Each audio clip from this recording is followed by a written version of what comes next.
have a kid play 2 sports at the next level. So I'm pretty excited about it. It's pretty special. I think Carter understands that. I hope that, as you understand it, it's difficult to play one sport at the next level, much less 2. And the things he's done on the field, on the hardwood, are very impressive. I'm going to talk about just football because obviously that's what coached me. Carter came to us from Christian Brothers as a sophomore and came back out there. They came to football as a junior for us. And instantly you see that he has something special about it. He just saw the field, saw holes, saw angles. And you know, my biggest fear was he going to take contact? Well, nobody ever got a clean shot on him, squared him up good, so you didn't know if he was going to take contact or not. You know, what happened was it became a lockdown corner for us. In our league, we see a lot of really good athletes on the edge.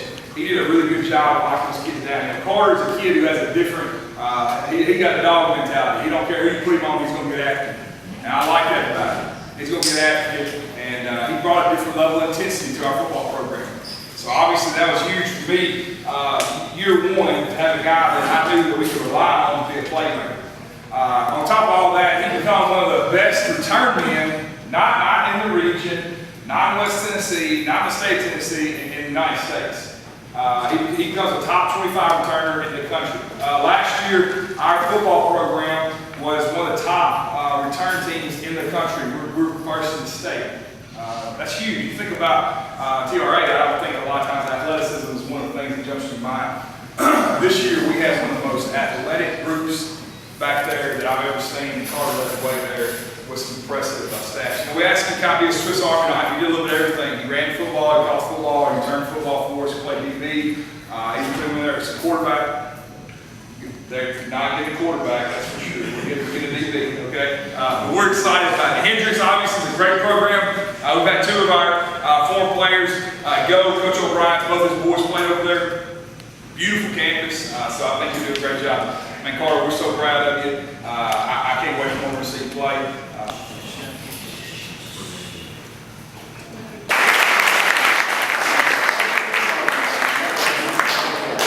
How's everybody doing? I want you all to know, Carter called me this morning to make sure I was prepared for my speaking engagement. Gave me a few things to say. First of all, I'm super excited as a coach to get a talented player like Carter. Super confident, all you all know him. And so he told me in our first conversation, Coach, I want to win this year. I said, well, Carter, we want to win. Don't worry about that. And you're going to be a big part of it. He said, well, I plan on being a big part of it. So I told him in practice, I said, Carter, whatever shot you can make in practice, I expect you to take that shot in games. I don't care how many times you're open, take the shot. Well, Carter took that literally. So every time he was open, he took the shot. More often than not, he made the shot. And so, but the thing about Carter that really makes me excited is the fact that he's a competitor. Great kid. He competes every day in practice. He wants to be there early. He wants to be there late. He wants to put the extra time in. He takes on the best player on the other team. He's willing to take the tough shot in the tough moments, and he makes it. Whether it's an inside shot, outside shot, free throw, if he makes a mistake, he owns up to it. He takes constructive criticism, and coaches look for kids who are coachable. So Mr. Weakley, you all raised a great young man because he has integrity, work ethic, he has a competitive nature, he has a drive, he's self-motivated, he's externally motivated. It's hard to find all those characteristics in one athlete. And I just remember a couple times I watched the Lausanne game this year, and Carter I said, Carter, we need some threes, you got to make a couple for us. He came down, he made the first one. Came down and made the second, looked at me and said, is that enough, coach? I said, we need another one, Carter. Come on. Came back and made another one. But the other thing is he went back down and played defense. He passed the ball to his teammates. He cheered on his teammates. He encouraged the players. And I just told our reporter here, I said, Carter is the cornerstone for the basketball program. He helped lay a great foundation for the future. Now, Hendrix College is going to be a great young man, a great basketball player, he's a better person. So I'm excited for your Carter, and good luck to you. Sir.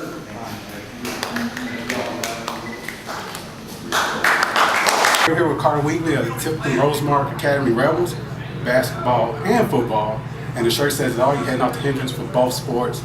How does it feel to be signed in both sports, man? It's there's no other words than just relief. At this point after the recruiting process and deciding on, which school, weighing the money and the scholarships that I've received, it took forever. I was asking me all the time, like, when are you gonna sign? All my buddies were like, when are you gonna sign? And I was like, what sport? Yeah, what sport are you playing? And I was like, I don't know. And then Hendrix really just stuck out as the one, Okay.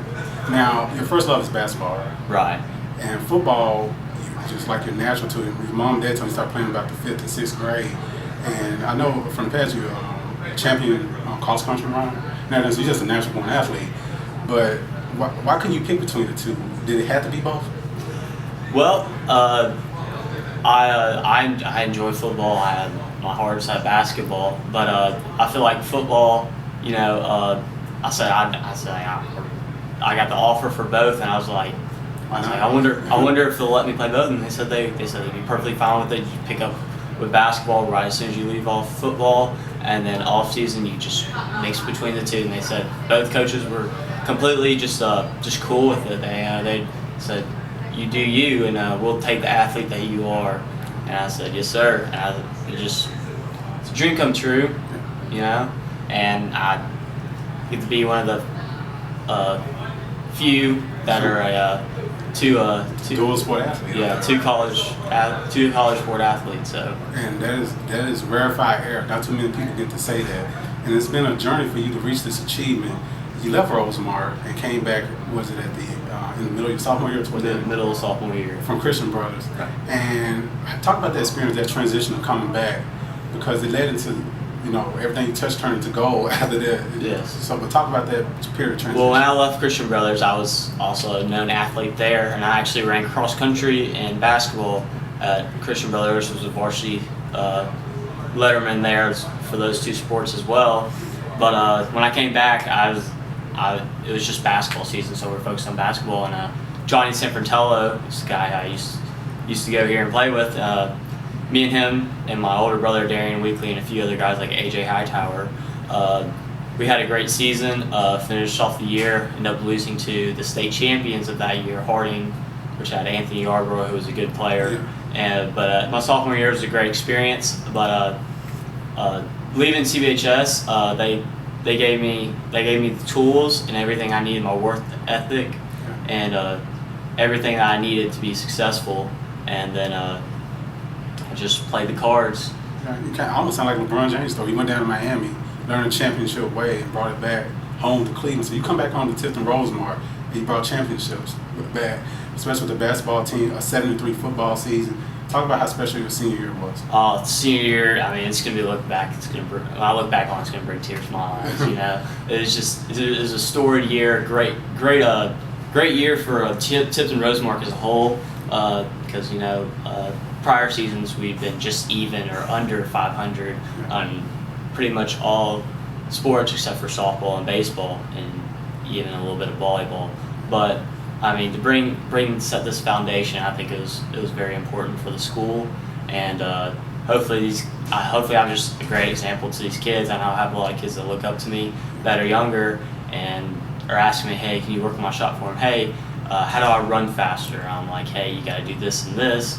You gotta tuck your elbow in. You gotta extend up. You gotta work out your legs. You gotta do calf raises and everything. Get that initial push off whenever you're running. I think you make things look so easy. People don't realize how much hard work you put into what you do.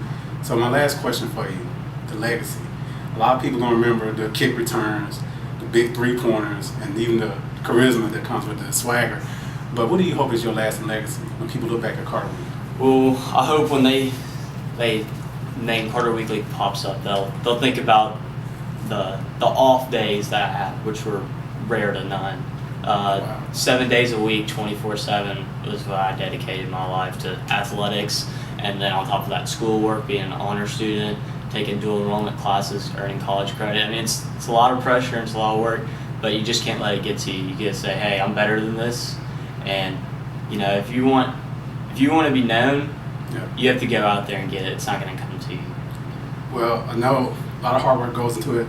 Doesn't take luck, but since you're heading off, we got 2 4-leaf clovers here from the Millington Star that we want to give to you. Thank you. Hope you keep those and it bring you a little extra luck to the skill set that you already have. Yes, So sir. we want to congratulate you on heading out to Hendrix, man. Thank you. Thank you.